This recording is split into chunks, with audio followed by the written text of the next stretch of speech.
Guys, I had the most amazing dream last night, like ever. It was amazing. I was essentially Elena Gilbert and I had both of the Salvatore brothers. It was so good. Fabulous dream. You know what? I felt like I was there with them. Good time.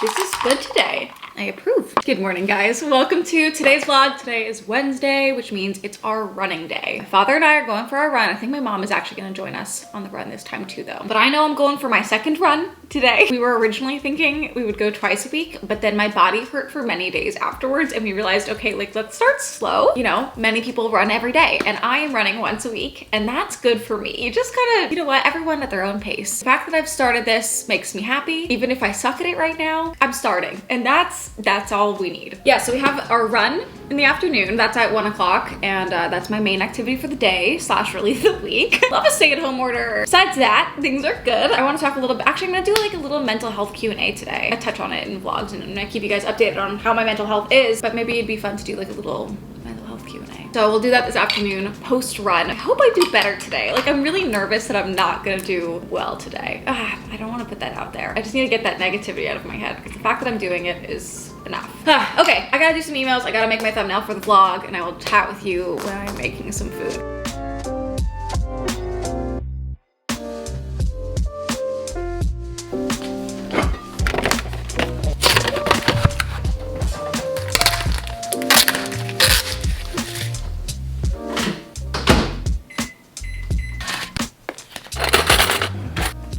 The obsession is real. Like it's just there. We've acknowledged it. I am obsessed with egg bites and I'm not even gonna get into it again because I feel like I've talked about it so many times. I am so addicted. It's actually 11:54. So it's a little bit of a later breakfast brunch, but I've just been working up until now. I'm gonna post my vlog at noon exactly. I'm watching the clock and as soon as it turns 12, I am clicking live. And then I have an hour to continue working and editing and then we're off to the run. I definitely need to order some actual running shoes, but we got my Air Force Ones for now. Definitely not the best to run in, but you work with what you got, right? Here's today's workout outfit. We have a little set from Fabletics, super cute. And then this pullover is also from Fabletics. That's a baby girl! Baby girls! That's my baby! Send her back, send her back. Sure, thank you. Hi, little girl. That's my little girl. That's my little puppy. We have the fam going for our run. Run number 2. I am nervous. How shall we do today? Did you bring music? No, I thought we were all gonna chat. It's go time. It's go time. Let me get myself ready? as ready as I'll ever be. Look at her. She's like ready to run. Look at that one paw. Okay, let's focus here now. Focusing. So, we don't kill ourselves going up the hill. We use it as a bit of a warm up and then it's go. All right.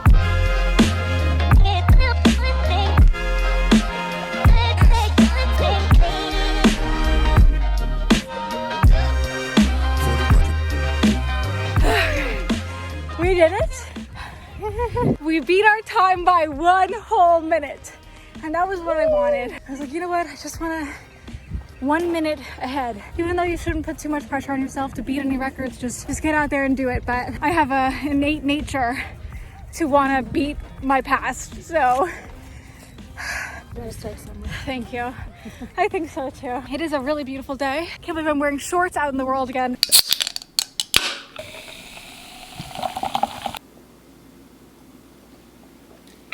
The bubbles.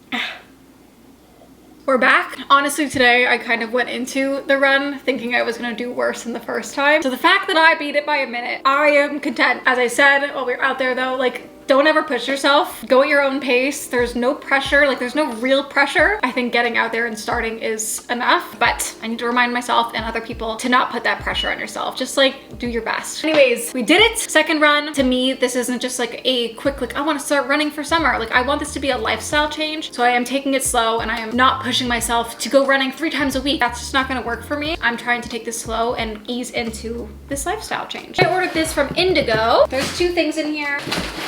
I ordered this on top of the other thing so I could get the free shipping, but it's a oil diffuser. It's coconut milk mango. I love it. The main thing that I wanted to order was a new journal. So I ordered this one. I wanted like a cute little one. That's what it looks like. I like little mini journals. I just think they're cute. And it just has lined pages like this. I'll talk more about why I got this in my mental health Q&A, but I'm really excited. I've been talking about this a lot in like all of the recent vlogs, and I've been doing a lot more things, just like healthy things for myself. And I've been feeling really good because of them. So I'm excited to talk to you about that. But I feel disgusting. I'm gonna hop into the shower and then we'll sit down and do our little Q&A. All right, guys, I am clean. I'm feeling refreshed. I'm feeling good. And we are ready for that mental health Q&A. I'm actually really excited to talk about some of the things that we're gonna talk about because there's a lot of things that I've been wanting to talk to you guys about and just like answer some of your questions and help you guys kind of navigate your own mental health journeys the best that I can. But before we get into that, I wanna give a huge thank you to today's sponsor. I'm so excited and so happy to be able to work with BetterHelp again on this video. I feel like for a video where we talk about things like this, I'm really excited to have a resource that you guys can use to help better your mental health. BetterHelp, in case you haven't heard of it, is not a crisis line. It's not self-help. It is professional counseling done securely online. Not only can you do it from the comfort of your own home, it's also more affordable than traditional therapy. I have done traditional therapy and it's really expensive, honestly. And the cost of it can definitely prevent people from actually seeking help that they need. So it's more affordable, and they also do offer financial aid. BetterHelp will assess your specific needs and then match you up with a professional licensed therapist, and you can start communicating with them within 48 hours. They also have over 14,000 different counselors in their network, so you have access to so many different kinds of people that you might not have typically in your area. It's available worldwide, so you can really get the help that you need regardless of where you live. It's actually incredible. You can log into your account at any time and message your counselor, and you'll get timely responses, and you can also set up video or phone sessions, so you have the option to do it online on your computer or literally on the phone, so you don't have to see the person. I just think it's so much more comfortable to do it that way. As I said, they do match you up with a therapist, but if that therapist isn't working for you, because you know, sometimes you just have to try out a couple people to see who you match best with, they make it super easy to change your counselors if you need to. I actually get a lot of messages asking like, where do I even start this process? How do I find a therapist? How do I, you know, there's so many questions about it. It makes it so simple and accessible for everyone that I'm just so happy to share this with you guys. Because I'm working with them, you guys get a discount on your first month of BetterHelp. You can just visit betterhelp.com/Tara to join the over 1 million people that are taking charge of their mental health with the help of an experienced professional. And you can be one of those people. And I just think that is so amazing. I hate the stigma around therapy, and talking to people helps wonders. And I really hope that if you are thinking about it, that you'll try it for yourself and let me know how it goes. With my link down below, you'll get 10% off your first month. Definitely recommend taking advantage of that discount. Wanted to make sure that that was out there before I went into this Q&A, just so everyone knows that there are resources that you can use that are easy and accessible online. So I asked you guys on Instagram for some mental health questions for this Q&A, and I'm gonna go through them with you guys. I'm just gonna be straight up honest about my thoughts and my journey, because you know, I don't think it's linear at all. You know, mental health is always something that people have to work on and find new ways as you grow to help your mental health and your mental state. And especially through right now, you know, it's tough. I mean, I am literally back in a stay-at-home order. Everything is shut down, everything. And that can be really hard on mental health, honestly. Going in and out of lockdowns just for like months is really mentally taxing. So I feel like this is a really good time to have this little Q&A. So let's get into it. How are you really doing right now? We'll start there. I feel like that's a good place to start. I am doing overall really, really well. Like, I'm very, very mentally stable at the moment, and it feels really good to say that. I'm just very like calm. Over the last 7 months of moving back to Toronto, I had a lot of ups and downs and a lot of different thought process of like, what the heck am I doing? How did I get here? And I feel like I'm finally at a place where I'm very, very comfortable in that move and that change and the life here. I feel very, very good. That doesn't mean that I don't have bad days too, because I absolutely do. You know, sometimes the internet gets to me and I have a bad day because of it. I'll see like a really nasty message and I'm just like, why? But for the most part, I feel really good in every aspect of my life. And I've been doing a lot of things to help me get to this place, and I'll talk about that in another question. Do you get panic attacks? If you do, how do you cope? I've actually never talked about this, but I definitely have had panic attacks. It's not like something that I have frequently. At least once a year, I have a solid, legitimate panic attack. And like, these are not like, I'm not like being lighthearted about this. What I go through is 100% absolute self-destruction and like full panic attack, and I cannot control it. The only people that I've ever seen me go through it are my parents. I can't even describe it. You get into a hole in your brain and you just can't see anything besides this hole you're in. It's really scary actually, and you feel very out of control in your own body. It's horrible. Honestly, I didn't really cope. I just let it take over, which is not really the right thing to do. But I have found coping mechanisms since then that help when I start getting in like that feeling of frustration and anxiety. One of the biggest things is meditation, and it's something that people practice for years and years and years, and I am by no means an expert, but I have been meditating at least once a day for 10 to 15 minutes, and I have an app that like helps guide it. It helps a lot for me. I find it makes a really big difference. If I start to feel any like moments of anxiety kind of coming on, I really try to be like, okay, like let me just get into the zone and like let me put on a meditation, and it helps me get out of that so much. Meditation, you know, has so many benefits, and I highly recommend looking it up and trying it for yourself. What is your favorite form of self-care? So I have a few. So meditation is definitely one of the biggest things that I've been doing lately that I'm really, really loving. And something that I like doing after I meditate is journaling. I actually just got that journal today because I wanted to get a new one. I've been journaling after on my phone, and I just really wanted a physical journal because I think that also makes a really big difference. I've always been somebody that likes to like physically write things. You're able to visualize those feelings on a piece of paper that you can reflect on. So meditation, journaling, coloring, definitely been doing that as well, which really relaxes me. I just put on my music and I color in my coloring book. Also just doing like full-on skincare routines. Put on Zen music and I just like do wonders to my skin, and I have so much fun with it, as well as baths and reading. Those are the last two things that I'll talk about because I've just been doing more things for myself, and it's made a really big difference in my day-to-day life. Getting into reading has really been fun, to sit outside by myself and just like have this book versus a device. I just love that. And then the baths are just enjoyable. You can read in the bath too. You can just put some bubbles in there, make it smell good.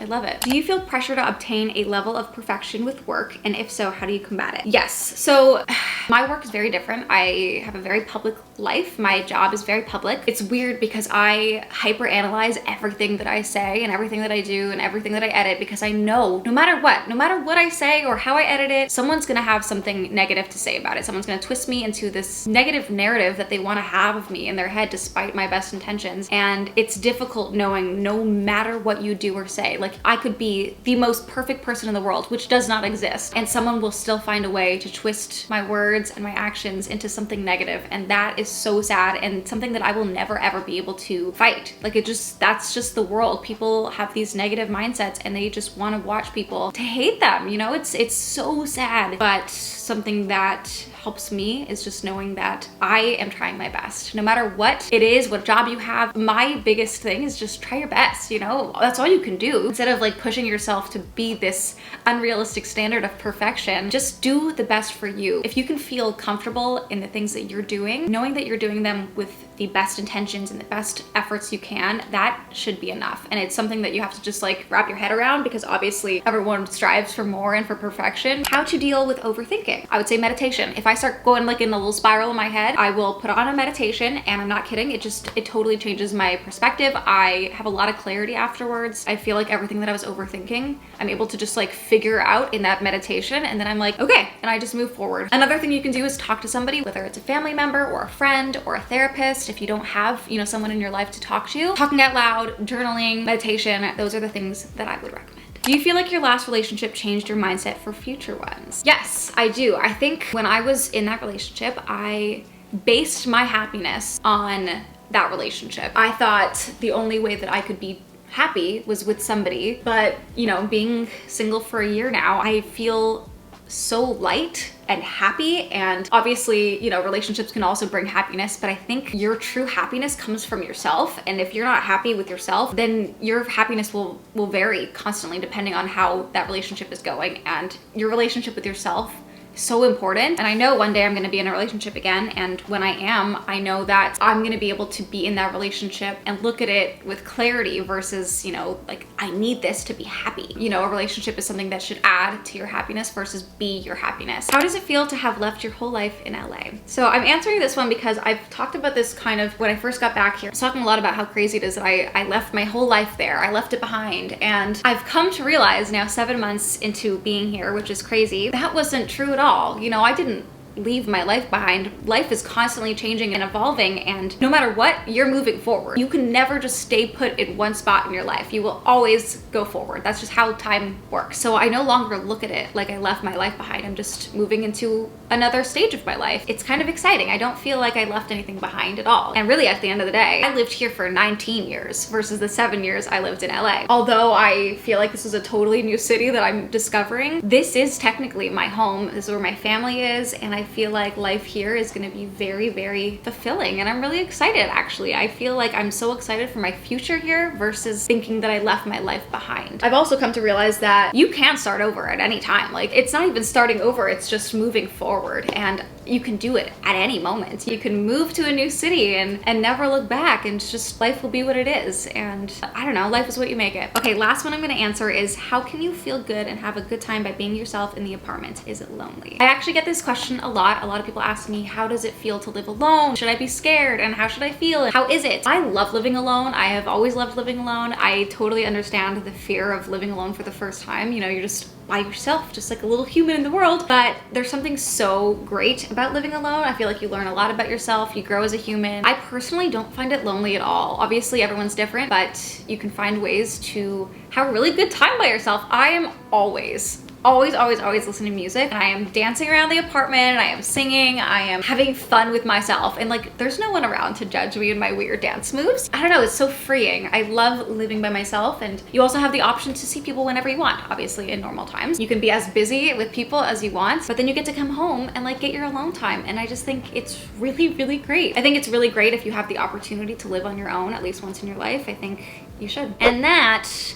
is the mental health Q&A. I'm sure there are so many other questions that I can answer. If you have any other questions re mental health, leave them in the comments. I will be in the comments responding. I love talking about this stuff. I think it's really important to talk about this stuff regardless of the context. I think, you know, normalizing just mental health discussions is really, really important. I've always been a huge advocate for mental health. I have dealt with mental health struggles since I was a kid. You know, I was bullied pretty badly in middle school and the beginning of high school. I spent a lot of time in the guidance counselor's office in school. You know, you're always working on it. Hope you guys found this beneficial in some way. I'm gonna do a little bit of work now, and then we will see what the day brings.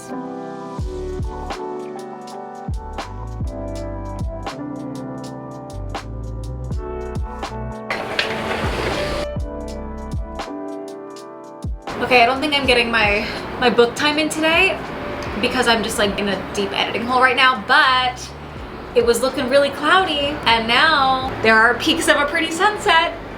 And I just feel obligated to look at all of them while I still have this view, because I'm not gonna have as nice of a sunset view from my house. Can't really top this, so I just have to take it in while I have it. It's kind of nice. Okay, I'm gonna go back and continue editing, and I will let you know if it gets better, and if it doesn't, then so be it. I'm just gonna keep running from my couch if it does look better though. I'll be sitting, and then I'll run out here, and then I'll go back to the couch, and then I'll do that until it's pitch black, just like I always do. Another night where I'm making dinner at 9:40.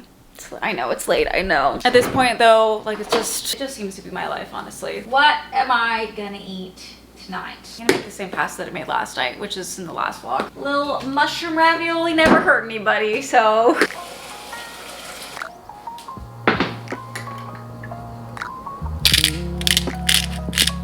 Four minutes later, we have dinner. You know what? When it's late like this, you just go for fast. And this is fast and yummy. So going to eat this, going to get ready for bed. I am actually so tired and I need to get into bed. I hope you guys enjoyed today's vlog. I love you guys seriously so much. I will genuinely never be able to thank you guys enough for just being here and commenting and supporting and liking the videos and subscribing. Like you guys, I have no words. I'm so grateful, and I love you guys so much. And I hope you're doing well. I'll see you guys on Wednesday with the next vlog.